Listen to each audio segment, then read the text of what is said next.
Haleluya. Yuk kita menyembah Tuhan dulu. Shikarala pasyana yarala pasyana yarala pasyarala barala barala barala. Terima kasih Tuhan. Terima kasih. Ora yarala pasyana yarala barala barala. Shina yarala masana yarala masyande. Haleluya.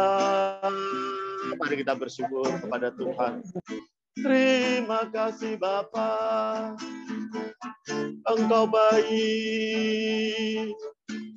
Engkau sungguh baik. Haleluya. Terima kasih. Terima kasih. Haleluya.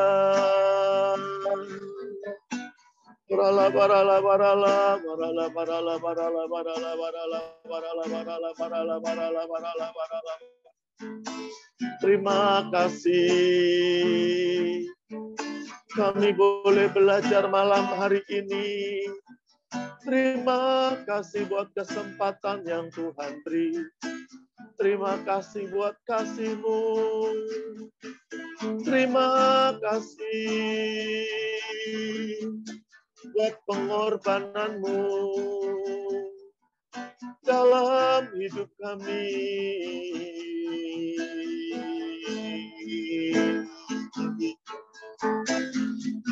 Terima kasih. Kami kagum akan Engkau, ya Bapa.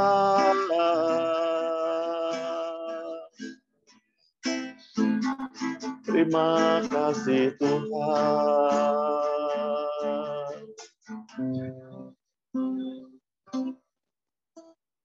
Kasih yang terindah,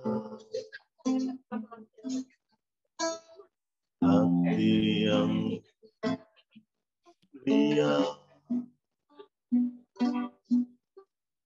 hanya ku temukan di dalam-Mu, Yesusku. Pujian dari hatiku selalu di setiap waktu. Tiada pernah berubah bersihku.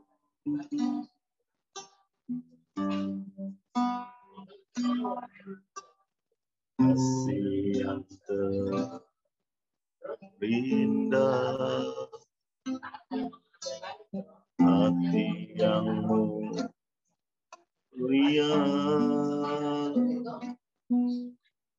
hanya ku temukan di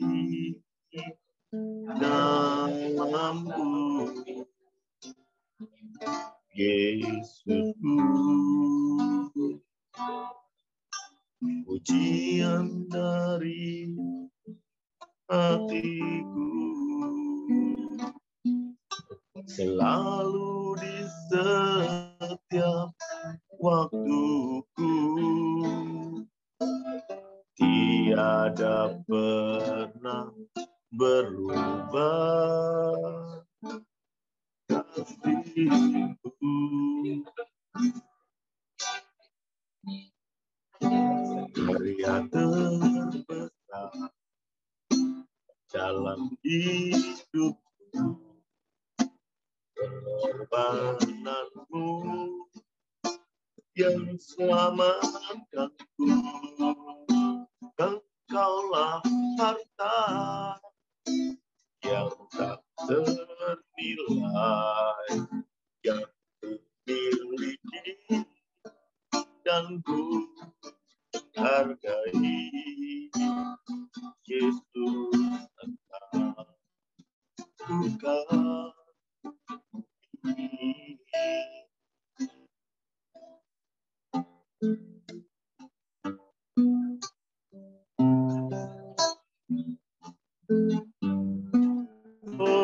barala, barala, barala, barala. Yesus, Engkau ku kagumi. Oh, haleluya. Shinayarala, barala, barala, barala, barala, barala. Engkau ku kagumi. Haleluya. Oh, rala, barala, barala, barala, barala. Terima kasih atas kasih-Mu. Haleluya.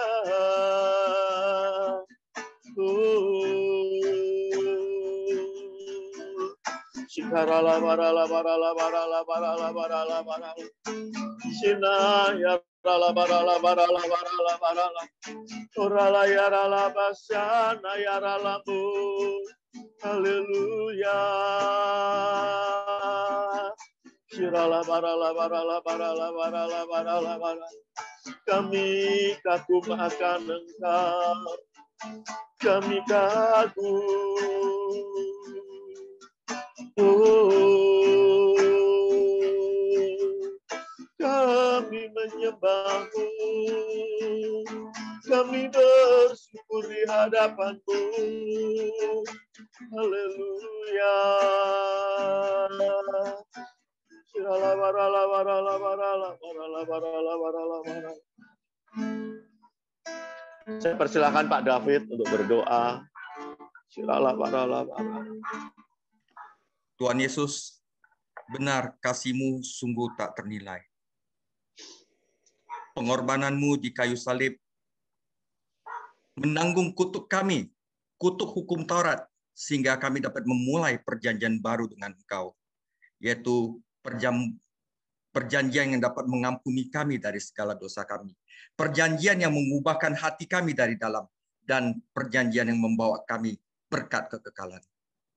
Sungguh tak ternilai. Siapakah kami, Tuhan Yesus? Kami adalah manusia berdosa. Tuhan Yesus, bagaimana kami tidak dapat memuji Engkau, menyenangkan Engkau, mengasihi Engkau dengan segala yang Engkau telah Engkau lakukan. Tuhan Yesus, urapi kami semua. Berikanlah kami hati yang dapat mengasihi Engkau. Berilah hati kami yang juga dapat mengasihi sesama kami. Jauhkanlah kami dari mara bahaya. Jauhkanlah kami dari wabah penyakit ini, COVID-19 ini, Tuhan Yesus. Dan jauhkanlah kami dari yang jahat. Lepaskanlah kami dari percobaan, karena Engkaulah imam besar tertinggi. Engkaulah Raja yang duduk di tata surga, yang mempunyai kemuliaan kerajaan sampai selama-lamanya. Amin. Oke, saudara. Topik hari ini adalah Kristus dan perjanjian yang lebih unggul, yang diambil dari Ibrani 8 ayat 1 sampai 13. Kita mulai aja. Ya, kita mulai Yesus Kristus dan perjanjian lebih unggul. Sebentar lagi kita akan menghabisi kitab Ibrani, dan saya akan memberikan rekomendasi untuk kita belajar kitab selanjutnya nanti di akhir dari pembahasan ini. Nah, kita mulai saja. Yesus Kristus adalah imam besar yang tertinggi. Kita sudah belajar, ya. Tetapi apakah ada sesuatu yang dapat menyamai keunggulan ini? Ya, karena Yesus Kristus melayani berdasarkan perjanjian yang lebih unggul, Ibrani 8 yang kita pelajari hari ini, tempat kudus yang lebih unggul, Ibrani 9, dan korban yang lebih unggul, Ibrani 10. Perjanjian yang lebih unggul adalah tema dari Ibrani 8 ini. Nah, penulis Ibrani menyandikan 3 bukti keunggulan perjanjian ini. Mengapa lebih unggul? Pertama, karena dilayani oleh imam besar tertinggi, Ibrani 8 ayat 1 sampai 2. Kedua, karena dilayani di tempat yang lebih baik, Ibrani 8 ayat 3 sampai 5. Ketiga, karena didasarkan pada janji Allah, bukan pada hukum, Ibrani 8 ayat 6 sampai 13. Kita mulai bagian pertama, Ibrani 8 ayat 1 sampai 2. Saudara, inti segala yang kita bicarakan itu ialah kita mempunyai imam besar yang demikian, saudara. Yang duduk, saudara, duduk adalah kata kunci juga, di sebelah kanan tahta yang maha besar, ini juga kata kunci, di sorga. Dan yang melayani ibadah di tempat kudus, yaitu di dalam kemah sejati, yang didirikan Tuhan dan bukan oleh manusia. Oke, saudara. Ya, pertama, mengapa perjanjian ini lebih unggul? Pertama, karena dilayani oleh imam besar tertinggi, yaitu Yesus Kristus. Ibrani 7 telah menunjukkan keunggulan Kristus sebagai imam besar tertinggi, dan kemudian berkata, karena dia lebih tinggi, perjanjian yang dia layani harus menjadi perjanjian yang lebih tinggi, karena kesimpulannya logis. Seorang imam yang lebih tinggi tidak akan pernah bisa melayani berdasarkan perjanjian yang lebih rendah. Mengapa? Karena pertama, moralnya yang sempurna, ayat 1. Ya. Jadi kata kita memiliki imam besar seperti itu, menunjuk kepada Ibrani 7 ayat 22-28, itu artinya karena imam besar seperti itu telah menjadi sama seperti kita, artinya dia bisa mengalami cobaan, dia ada darah daging, dia juga bisa berbuat dosa, tetapi dia tidak berbuat dosa. Jadi waktu Kristus menjadi manusia, apakah dia bisa berbuat dosa, saudara? Bisa, tetapi dia tidak berbuat dosa, saudara. Ya, akhirnya kenapa? Dia telah menjadi sama seperti kita. Akhirnya dia bisa menjadi imam besar kita. Nah, tetapi fakta bahwa Yesus Kristus secara moral sempurna, namun tetap identik sama dengan kita dalam kebutuhan dan pencobaan membuat Yesus Kristus lebih unggul dari imam lain manapun dulu atau sekarang. Ya, jadi dia menjadi sama seperti kita, namun secara moral sempurna menjadikan dia lebih unggul dalam hal ini dari imam lain manapun dulu atau sekarang. Alasan pertama. Yang kedua, karyanya telah selesai. Nah, tadi saya bilang ada satu kata kunci yaitu duduk. Hari ini Tuhan Yesus duduk karena pekerjaannya telah selesai. Kalau pekerjaan kita belum selesai, kita tidak akan duduk. Kita akan bekerja. Ya. Nah, saudara, tidak ada kursi di tabernakel perjanjian lama. Di bait suci perjanjian lama itu nggak ada kursi. Kenapa? Karena pekerjaan para imam tidak pernah selesai.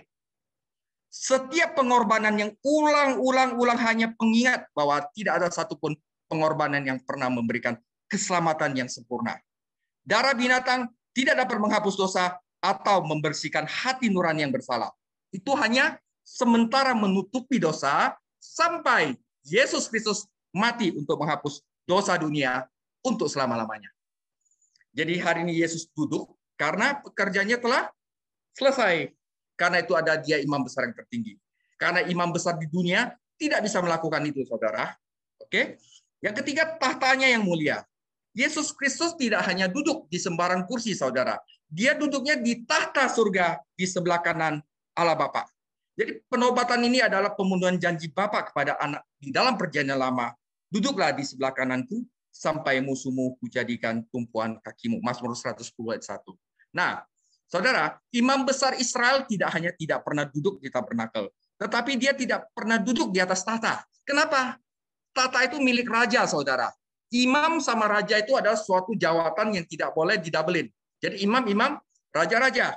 Hanya seorang imam menurut aturan Melkisedek, ordo Melkisedek yang dapat duduk. Karena Melkisedek adalah raja dan imam. Karena itu Yesus dapat duduk di tahta. Karena dia juga raja dan dia juga imam. Nah, Ibrani 7 ayat 1. Sebab Melkisedek adalah Raja Salem dan imam Allah yang maha tinggi. Alasan ketiga. Keempat, keagungannya yang tertinggi, saudara. Saudara, Yesus Kristus ada di surga. Yesus Kristus dalam kenaikannya dan pemulihannya melewati langit. Dia sekarang ditinggikan setinggi-tinggi dari siapapun. Fakta bahwa dia melayani di bait suci surgawi adalah penting dalam argumen nanti selanjutnya yang disajikan dalam bab ini. Ya, jadi imam besar di surga menuntut perjanjian yang lebih tinggi. Jadi saat kita meninjau keempat argumen tadi, kita dapat melihat bahwa betapa logisnya bahwa Tuhan Yesus melayani berdasarkan perjanjian yang lebih tinggi. Dapatkah Anda membayangkan seorang imam besar yang sempurna secara moral melayani berdasarkan perjanjian tidak dapat mengubah hati manusia, yaitu hukum Taurat? Dapatkah seorang imam yang telah menyelesaikan pekerjaannya melayani dari perjanjian yang tidak bisa menyelesaikan apapun? Dapatkah kita membayangkan seorang raja imam di surga tertinggi dibatasi oleh perjanjian lama yang tidak dapat menyempurnakan apapun? Kesimpulan, saudara, kehadiran imam besar yang lebih tinggi di surga menuntut perjanjian yang lebih tinggi jika dia ingin melayani umat Allah secara efektif, yaitu perjanjian baru, saudara. Ini bagian pertama. Bagian kedua adalah Ibrani 8 ayat 3-5, bahwa Yesus Kristus melayani di tempat yang lebih tinggi. Sebab setiap imam besar ditetapkan untuk mempersembahkan korban dan persembahan, ya. Dan karena itu Yesus perlu mempunyai sesuatu untuk dipersembahkan, ya. Sekiranya ia di bumi, ia sama sekali tidak akan menjadi imam. Karena di sini telah ada orang-orang yang mempersembahkan persembahan menurut hukum Taurat. Kenapa dia tidak menjadi imam, saudara? Karena hukum Taurat bilang hanya keturunan Lewi, sedangkan Yesus adalah dari keturunan Yehuda. Nanti saya jelaskan. Pelayanan mereka adalah gambaran dan bayangan dari apa yang ada di surga, sama seperti yang diberitahukan kepada Musa ketika ia hendak mendirikan kemah. Ingatlah demikian firman-Nya, bahwa engkau membuat semuanya itu menurut contoh, tipologi, tipe yang telah ditunjukkan kepadamu di atas gunung itu. Jadi bait suci di dunia itu sebagai tipe apa yang ada di surga, gambaran dan bayangan. Oke. Yang kedua, karena dilayani di tempat yang lebih baik, perjanjian baik itu, ya.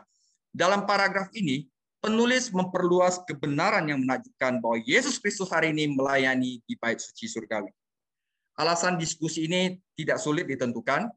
Jadi waktu kitab Ibrani itu ditulis, bait suci itu masih nyata di Yerusalem. Dan di bait suci itu ada para imam yang mempersembahkan persembahan dan korban. Ya. Nah, bagaimana kita tahu bahwa Tuhan Yesus sedang melayani di tempat kudus? Apakah ada orang benar-benar melihat dia dalam pekerjaan imam besarnya? Nah, untuk menampis argumen yang tidak baik ini, yang bahwa Yesus Kristus apakah melayani tempat kudus, buktinya ada 3, yaitu bukti logis, bukti silsilah, dan bukti tipologis. Ya, pertama, bukti logis. Setiap imam besar perjanjian lama ditunjuk untuk mempersembahkan pemberian dan korban. Oleh karena itu, Yesus Kristus juga harus mempersembahkan pemberian dan korban. Tetapi pengorbanan ini tidak boleh dipersembahkan di sembarang tempat. Mereka harus dipersembahkan di tempat yang ditentukan oleh Allah. Ya, jadi di dalam hukum Ulangan 12 ayat 13, hati-hatilah supaya jangan engkau mempersembahkan korban-korban bakaranmu di sembarang tempat yang kau lihat, demikian firman Tuhan, tetapi di tempat yang akan dipilih Tuhan di daerah salah satu sukumu. Di sanalah harus kau persembahkan korban bakaranmu, dan di sanalah harus kau lakukan segala yang kuperintahkan kepadamu. Ini penting, saudara. Jadi korban itu dipersembahkan nggak boleh di sembarang tempat waktu di bumi. Jadi logisnya, jika Yesus Kristus adalah imam besar yang mempersembahkan pemberian dan korban, maka dia harus memiliki tempat kudus di mana dia melayani.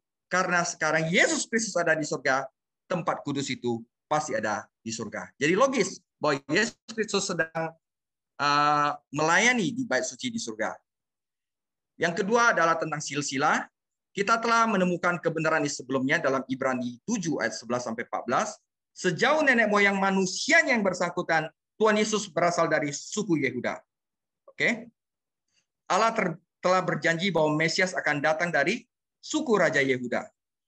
Tetapi para imam harus berasal dari suku Lewi. Karena itu, jika Yesus Kristus masih ada di bumi, dia tidak dapat berfungsi sebagai imam.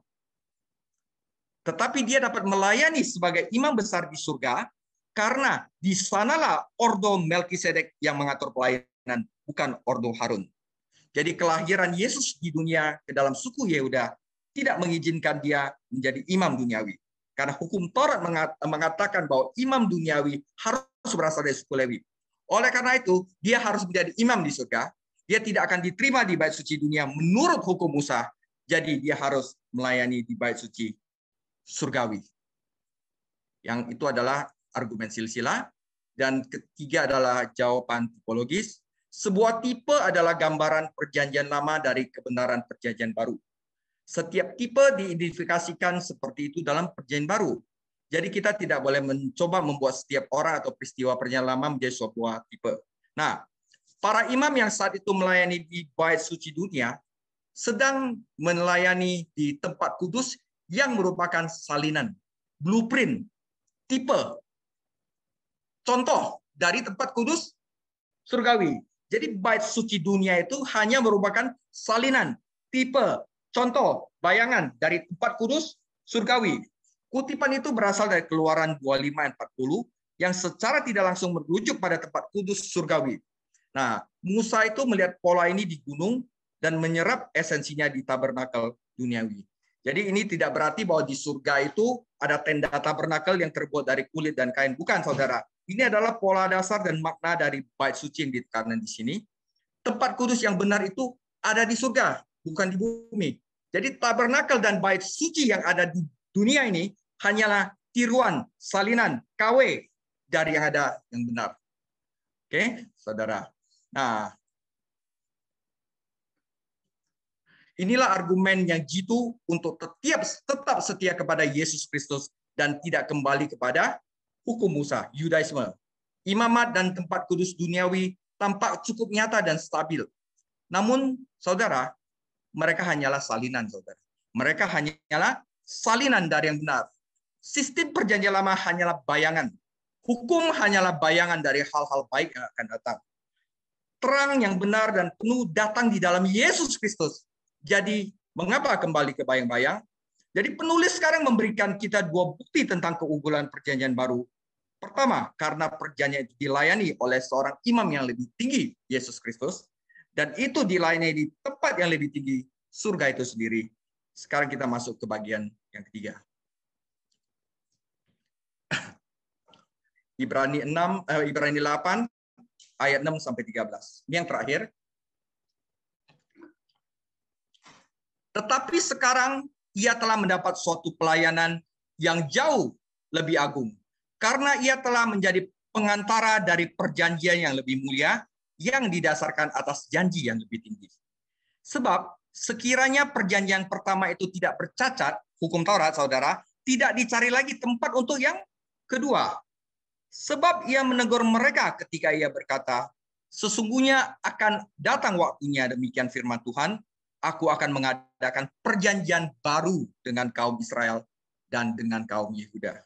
Bukan seperti perjanjian telah kuadakan dengan nenek moyang mereka pada waktu aku memegang tangan mereka untuk membawa mereka keluar dari tanah Mesir, hukum Taurat, sebab mereka tidak setia kepada perjanjianku dan aku menolak mereka, demikian firman Tuhan.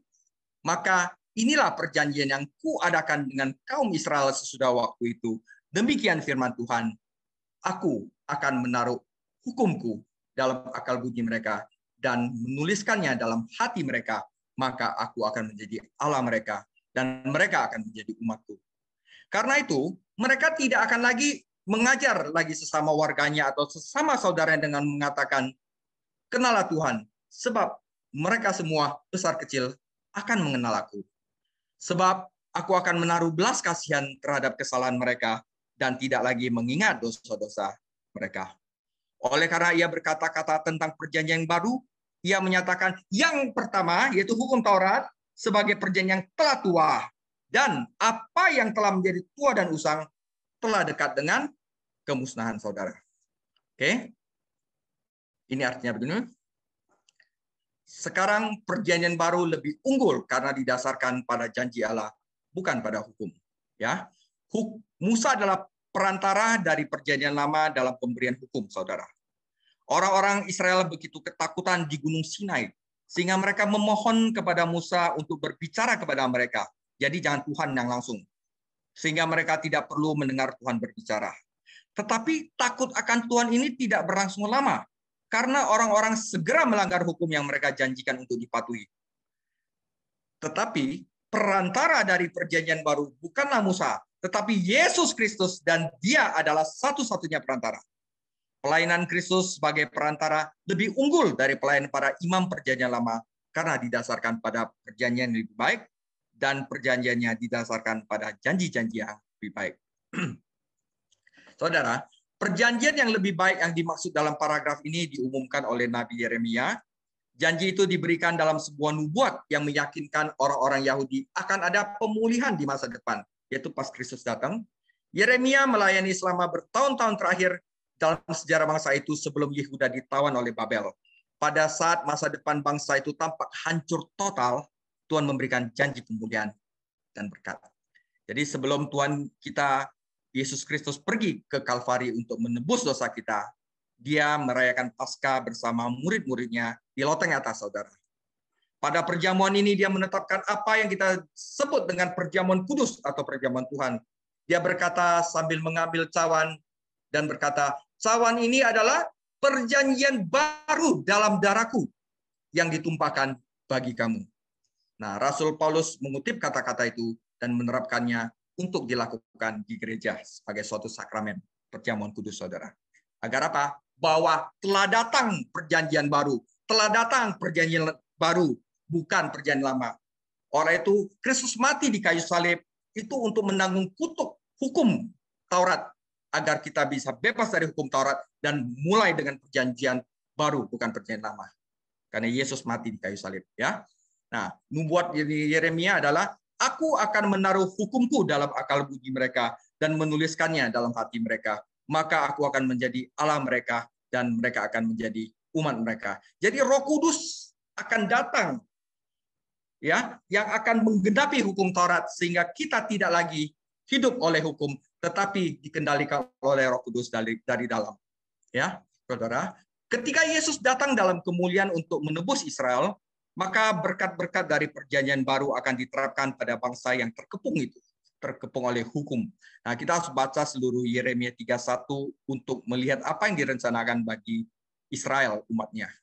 Jadi, sebelum kita memeriksa janji-janji yang lebih baik yang telah kita kecapi sekarang dari perjanjian baru, kita harus tahu satu hal, saudara. Kita harus menyelesaikan satu masalah. Kita tidak boleh menyimpulkan bahwa keberadaan perjanjian baru berarti bahwa perjanjian lama itu salah. Bukan salah, saudara. Bahwa hukum tidak memiliki pelayanan hari ini. Hukum masih memiliki pelayanan hari ini, tetapi caranya yang harus kita perhatikan, saudara. Kedua perjanjian itu diberikan Tuhan, baik perjanjian lama maupun perjanjian baru. Kedua perjanjian itu diberikan untuk kebaikan manusia. Kedua perjanjian itu memiliki berkat-berkat yang menyertainya. Nah, kita tidak boleh mengkritik perjanjian lama atau meremehkannya, saudara. Ya. Nah, meskipun perjanjian baru kasih karunia membawa kemerdekaan dari hukum Musa, itu tidak membawa kemerdekaan untuk tidak menaati Allah dan berbuat dosa.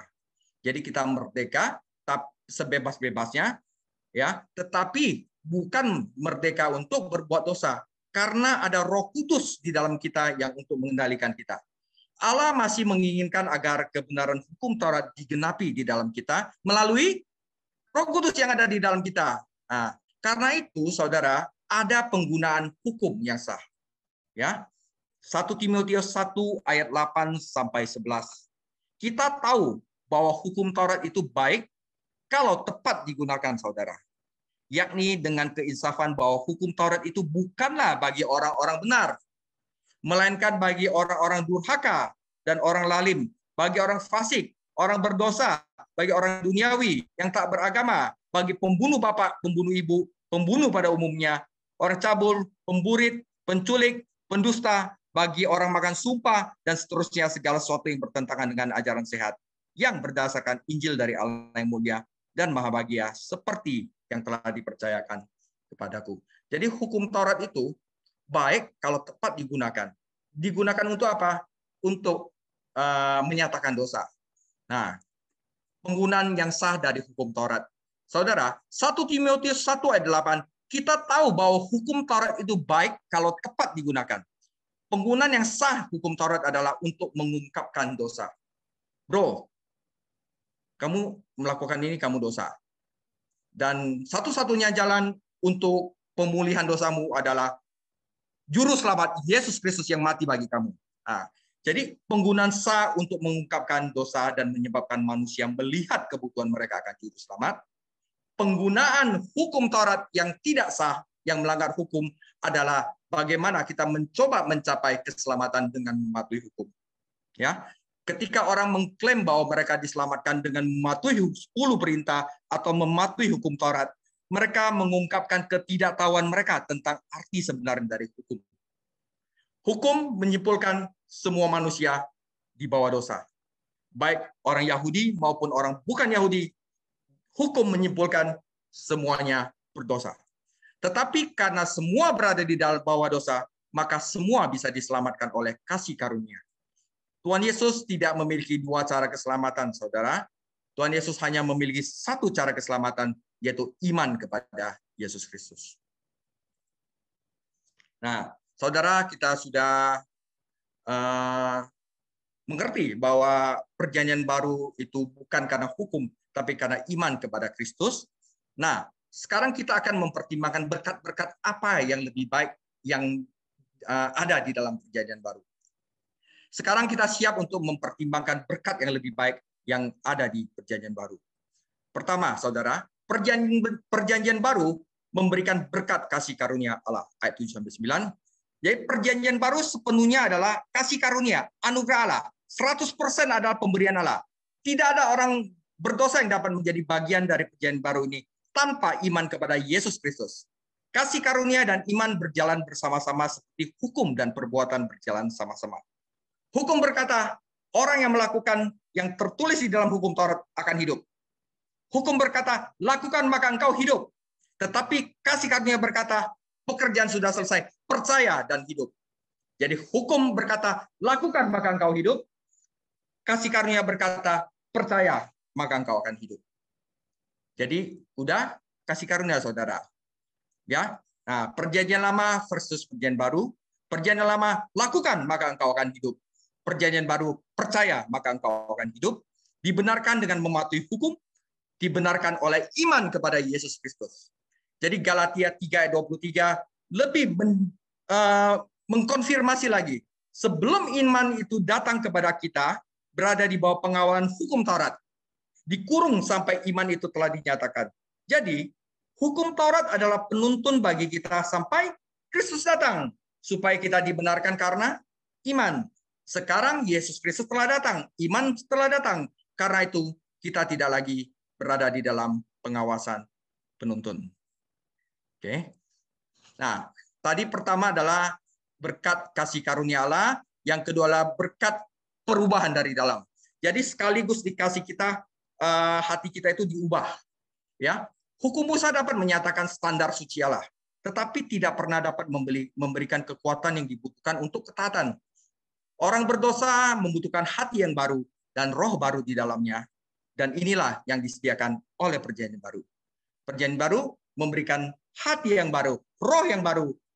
Kuberikan ke dalam hatimu agar engkau dapat melakukan ketetapan-ketetapanku. Ya. Jadi ketika seorang pendosa percaya kepada Kristus, dia langsung menerima sifat ilahi dari dalam lahir baru, saudara. Sifat ilahi ini menciptakan keinginan untuk mengasihi dan menaati Tuhan. Secara alami, orang berdosa penuh kebencian dan tidak taat. Tetapi sifat baru ini memberikan setiap orang percaya keinginan dan hasrat untuk kehidupan yang saleh. Ini adalah berkat kedua dari perjanjian baru, yaitu perubahan dari dalam. Berkat ketiga dari perjanjian baru adalah janji pengampunan bagi semua umat Allah. Wow, pengampunan, saudara. Ya, tidak ada pengampunan di bawah hukum, karena hukum tidak diberikan untuk tujuan itu, saudara. Ya, oleh karena itu, hidup menurut hukum Taurat, tidak ada manusia yang dapat dibenarkan di hadapannya, karena hukum diberikan bukan untuk mengampuni orang, tetapi untuk mengenal dosa, menyatakan dosa, bahkan untuk merangsang dosa, saudara. Nanti kalau kita belajar Roma 7, itu semua itu adalah pelayanan hukum. Hukum diberikan untuk apa semua, ya? Hukum tidak bisa menjanjikan pengampunan bagi Israel, apalagi seluruh umat manusia. Tetapi hanya melalui pengorbanan Yesus Kristus, pengampunan dimungkinkan bagi semua orang yang mau berseru, percaya, dan beriman kepadanya. Ini adalah berkat ketiga dari perjanjian baru, saudara.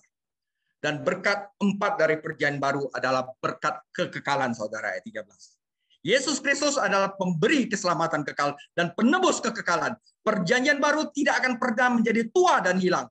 Kata Yunani yang diterjemahkan baru bukan berarti baru dalam kualitas, bukan baru dalam waktu, Artinya apa? Kualitasnya itu tidak akan pernah berubah, saudara. Berkatnya tidak akan pernah hilang, saudara. Tua, usang, semuanya akan memberikan sukacita, saudara. Perjanjian baru ini memiliki kualitas sedemikian rupa sehingga tidak perlu diganti. Saudara, Tuhan Yesus kita melayani berdasarkan perjanjian yang lebih baik. Perjanjian baru yang membuat kita mengambil bagian dari sifat baru, saudara. Dan kehidupan yang baru, yang indah. Dan itu hanya dapat diberikan melalui iman oleh Yesus Kristus, saudara. Oke, saudara, sebagai penutup, saya akan memberikan satu gambaran tentang penggunaan hukum dan penggunaan perjanjian baru dalam kita melayani orang, saudara. Saudara, ini adalah tulisan, bukan tulisan saya, ini adalah tulisan dari William Perkins, saudara, seorang Puritan tahun 1558 sampai tahun 1602. Dia tulis dalam sebuah buku yang berjudul The Art of Professing, seni bernubuat, saudara. Jadi dia membagi tingkat spiritual pendengar kita menjadi 6, dan bagaimana kita menggunakan firman untuk berbagai tingkat spiritualitas dari pendengar kita. Jadi bagi yang pertama, bagi mereka yang belum percaya dan belum dapat diajar, yaitu penginjilan, orang yang belum percaya, maka bahwa pertama-tama harus dipersiapkan untuk menerima Injil, saudara. Bahwa manusia telah jatuh dalam dosa dan satu-satunya harapan untuk diselamatkan adalah iman percaya kepada Yesus. Kita harus kasih dulu itu, saudara, Injil. Jadi jika tidak ada tanggapan positif terhadap ajaran tersebut, maka harus dijelaskan secara rinci dan komprehensif. Tetapi jika mereka tetap tidak dapat diajari dan tidak ada harapan nyata untuk memenangkan mereka, maka mereka ditinggalin gitu aja, saudara. Ya. Yang kedua, ini kalian boleh nggak setuju, karena ini bukan firman, ini ada tulisan seseorang yang bernama William Perkins, tapi saya rasa ada bagusnya kita belajar dari pendapat seorang Puritan, saudara. Dan kedua, tingkat pendengar adalah mereka yang bisa diajar, tapi belum mengerti sama sekali. Petobat baru, saudara. Nah, untuk ini berikan dasar-dasar iman Kristen, ringkasan dari prinsip dasarnya yang ada di Ibrani 5:12. Prinsip iman adalah kebenaran Alkitabiah yang secara langsung berkaitan dengan keselamatan manusia dan kemuliaan Allah. Jika ditolak, saudara, tidak ada alasan lagi bagi kita untuk berharap keselamatan mereka. Ada 6 prinsip seperti itu: pertobatan, imam, baptisan, penumpangan tangan, kebangkitan, dan penghakiman terakhir yang kita telah belajar di Ibrani 6. Ketiga, saudara, bagi mereka yang sudah mengerti prinsip dasar, namun belum rendah hati, saudara. Nah, untuk membangkitkan kasih sayang ini, maka kita perlu memberikan hukum, saudara. Pelayanan hukum diperlukan. Kita boleh pakai perjanjian hukum diberikan. Ini mungkin melahirkan rasa penyesalan yang nyata di dalam hati dan untuk teror dalam hati nurani.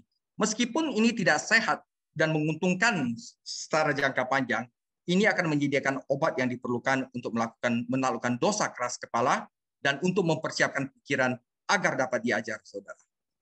Dan yang keempat ada kategori mereka yang sudah mengerti prinsip dasar dan hatinya sudah dilembutkan. Dengan ini kita harus mencampurkan hukum dan Injil, saudara. Jelaskan hukum kepada mereka dengan hati-hati, dengan Injil, jadi agar hati nurani mereka terluka akan dosa yang dihukumkan dengan penghakiman Allah, dan pada saat yang sama menemukan penghiburan dan solusi dalam Injil, saudara. Kategori kelima adalah mereka yang sudah percaya dan memiliki iman yang cukup kuat. Kita harus memberitakan Injil, yaitu ajaran Alkitabiah tentang justification, sanctification, dan perseverance, yaitu justification pembenaran, sanctification pengudusan, dan ketekunan penderitaan orang-orang kudus. Hukum bisa diberikan, tetapi sebagaimana berlaku mereka tidak lagi berada di dalam kutub hukum, sehingga mereka dapat diajari bagaimana menghasilkan buah dari ketaatan yang baru sesuai dengan pertobatan mereka. Ini bagi orang yang sudah percaya dan memiliki iman yang kuat. Yang keenam adalah mereka yang sudah mulai beranjak dewasa rohani, yaitu berikan daging, saudara. Yaitu detail, penuh, mencerahkan, dan penanganan yang jelas dari doktrin iman.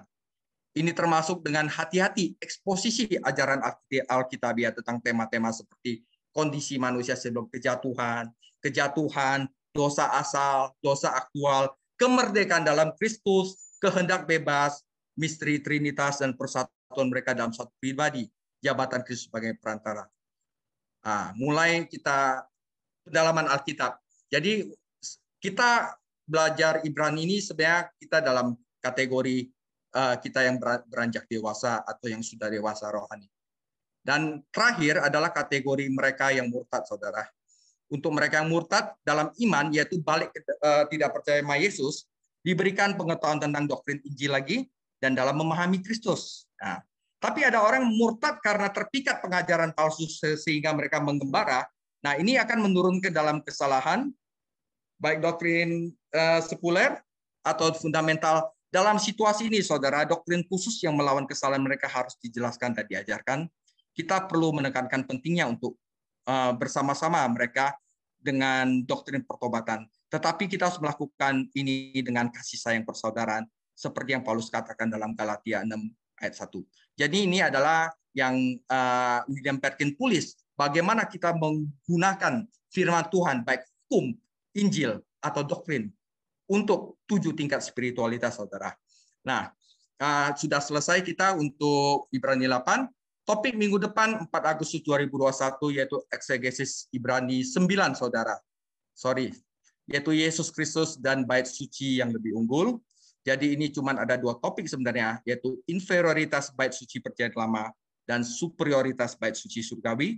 Nanti kalau ada waktu saya akan bagikan tentang Merkava, saudara, tahta Allah dalam Wahyu 4. Jadi kita benar-benar lihat tahta Allah itu seperti apa di surga, itu diterangkan secara jelas di dalam Wahyu 4. Ya, begitu saja. Demikian sharing saya. Tuhan Yesus memberkati. Ya, terima kasih Pak David Chang buat paparannya malam hari ini. Bagaimana rekan-rekan? Silahkan. Kalau nggak ada ya. Kalau nggak ada, saya kurang lebih ini aja sih, mau tadi ya apa yang saya dapat sih ya, apa yang saya nyantol gitu ya. Yang saya dapat hari ini adalah Ibrani ya, itu adalah kitab yang ditulis gitu ya. Untuk orang Israel, supaya orang Israel itu nggak menggantungkan keselamatannya kepada hukum Taurat gitu ya, tetapi menggantungkan keselamatannya pada Yesus gitu ya. Jadi maksudnya itu untuk orang Yahudi, supaya orang Yahudi ini menggantungkan keselamatannya kepada Yesus. Kemudian dasar ya, kalau saya perhatikan tadi waktu Pak David mengajar gitu, dasar gitu ya, dasar hubungan kita sama Tuhan itu adalah perjanjian. Sebab itu ada perjanjian lama, ada perjanjian baru gitu ya Pak David ya. Perjanjian lama itu kita harus lakukan baru kita bisa selamat gitu, tetapi perjanjian baru kita percaya supaya kita dibenarkan. Betul. Gitu ya. Wah, ini luar biasa. Jadi dasarnya itu udah nggak melakukan lagi gitu. Kalau nggak puasa, nggak masuk surga, udah nggak begitu lagi. Jadi kalau nggak percaya Yesus baru nggak masuk surga. Ya rekan-rekan ya, jadi sesimpel itu ya. Sebab itu tadi saya agak ngerti juga bahwa inilah yang dimaksud kasih karunia gitu ya. Kita selamat bukan karena apa yang kita lakukan, tetapi apa yang kita percayai gitu ya. Amin. Itu kasih karunia, itu luar biasa. Ya itu sih Pak David yang dari tadi saya gitu ya, nyambung-nyambung di pikiran saya gitu. Oke, mungkin rekan-rekan ada juga yang mau menambahkan, saya persilahkan. Nggak ada ya? Kalau nggak ada, ayo kita akhiri aja dalam doa. Haleluya. Orala pasikirala barala barala barala barala barala barala barala barala.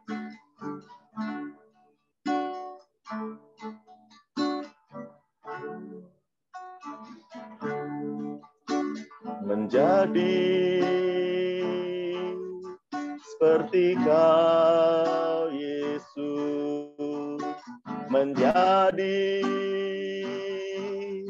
seperti Kau Yesus, menjadi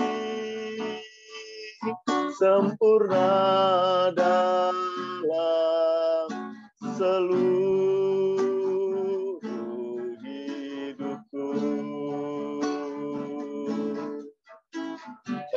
menjadi seperti Kau, Yesus, menjadi seperti Kau, Yesus, menjadi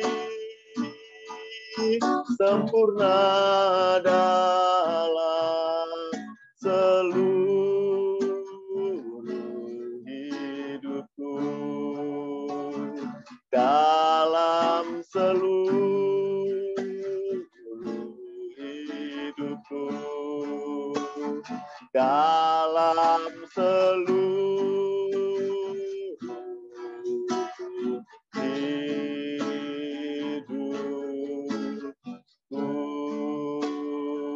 Mari kita sembah Tuhan bersama-sama. Orala yarala masyandi, haleluya. Shirala yarala masyanda yarala masyanda yamu. Menjadi seperti-Mu, Yesus, menjadi semakin sempurna, menjadi semakin berkenan di hadapan-Mu, menjadi dewasa, menjadi mempelai yang layak bagi-Mu ya Tuhan. Oh.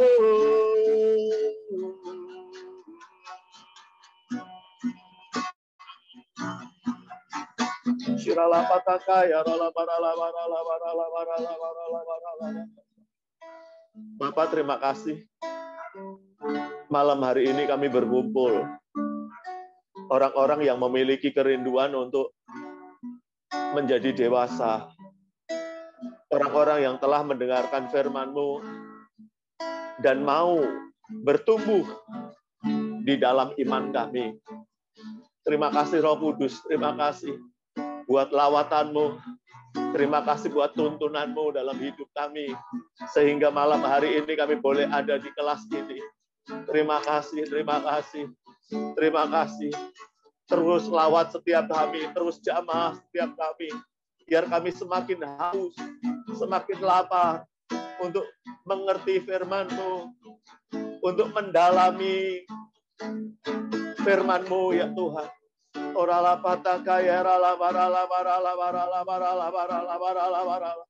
Taruh di dalam hidup kami roh yang lapar, roh yang haus akan kebenaran firman-Mu ya Tuhan. Untuk kami menjadi orang-orang Kristen yang dewasa rohani. Terima kasih Bapak, kami bersyukur untuk pemaparan firman-Mu yang kami terima malam hari ini. Terima kasih, kami mempelajari Tuhan Yesus lebih tinggi sebagai imam besar yang lebih tinggi daripada Harun. Terima kasih, terima kasih, terima kasih, terima kasih. Terima kasih sehingga iman kami semakin kuat lagi untuk kami terus berharap kepada Tuhan. Bahwa keselamatan kami bukan didasar dari apa yang kami lakukan, tetapi berdasar dari apa yang kami percayai. Terima kasih Tuhan, terima kasih. Kami berdoa untuk hamba-Mu Bapak David Sang Tuhan. Mari kita berdoa bersama-sama untuk Pak David Sang. Orala parala parala parala parala parala. Orala pasyarala parala parala. Tuhan jamah jamah jamah. Terus Tuhan Kau mengurapi hamba-Mu ini. Terus Tuhan urapi hamba-Mu. Pengurapan yang baru Tuhan curahkan. Orala parala parala parala parala parala parala. Terima kasih Tuhan, biar terus hamba-Mu ini boleh menjadi berkat bukan hanya kami, tapi banyak orang diberkati melalui pelayanan hamba-Mu ini. Terima kasih Tuhan, terus pulihkan keluarganya, berkati keluarganya, berkati Tuhan, berkati. Terima kasih Tuhan, terus sertai pekerjaannya, Tuhan buat berhasil dan beruntung dalam segala apa yang dilakukan hamba-Mu ini ya Tuhan. Terima kasih Tuhan, kami taruh malam hari ini Pak David ke dalam tangan kasih karunia-Mu. Tuhan, tutup bungkus dengan kuasa darah Yesus, perlindungan-Mu sempurna, jauhkan dari segala sakit, penyakit, mara bahaya. Kami tolak dalam nama Yesus. Terima kasih Tuhan. Dan kami taruh Tuhan sekali lagi hamba-Mu ini ke dalam tangan perlindungan-Mu, tangan kasih karunia-Mu yang ajaib ya Tuhan. Terima kasih Bapak, terima kasih. Juga hamba-Mu berdoa untuk setiap kami yang ikut kelas ini malam hari ini. Tuhan pelawat setiap kami. Tuhan jamah setiap kami. Tuhan berkati setiap kami. Besok pagi kami kembali bangun beraktivitas dengan kekuatan yang daripada Tuhan. Dengan hikmat yang daripada Tuhan. Terima kasih Tuhan, terima kasih. Kami berlari dan tidak menjadi lelah. Kami berjalan dan tidak menjadi lemah. Karena Tuhan kekuatan kami. Terima kasih Bapak, terima kasih. Biar semua yang kami pelajari malam hari ini tertanam dalam hidup kami. Termeterai ya Tuhan, dalam pikiran kami. Terima kasih Tuhan, terima kasih. Dan kalau sebentar kami mau akhiri ibadah kami, ibadah sekolah malam hari ini, mari Tuhan Kau curahkan berkat atas setiap kami berlimpah-limpah. Mari Bapak, Ibu, Saudara angkat kedua tanganmu depan Tuhan. Kekasih-kekasih Kristus, kita akhiri kelas kita malam hari ini, terimalah berkat yang berlimpah-limpah, kemenangan demi kemenangan daripada Allah Bapa kita di surga, anugerah yang sempurna di dalam anaknya Tuhan Yesus Kristus, serta persekutuan yang erat Roh Kudus menyertai-Mu dari saat ini sampai Maranatha.